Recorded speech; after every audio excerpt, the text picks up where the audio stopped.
पञ्चमुखे हनुमते नमः।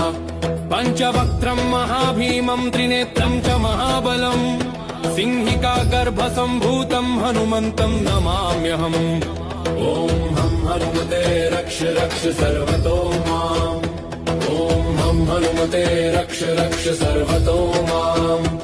ॐ पूर्वे हनुमान् कपिमुखधारी रक्षतु माम्। दक्षिणे नारसिंह वपुर्मान् सदा पातु। पश्चिमे गरुडरूपवान् रक्षतु। उत्तरदिशि वराहरूप सदा रक्षतु माम्। पूर्वे हयग्रीवविग्रह पातु मे शिरः। अधस्तात् ब्रह्मास्त्ररूप पातु पादयुग्मम् सदा मम। अष्टदिशि रक्षतु पञ्चवक्त्रः। स्वप्ने जागृति गच्छतः पश्यतः शयानम्।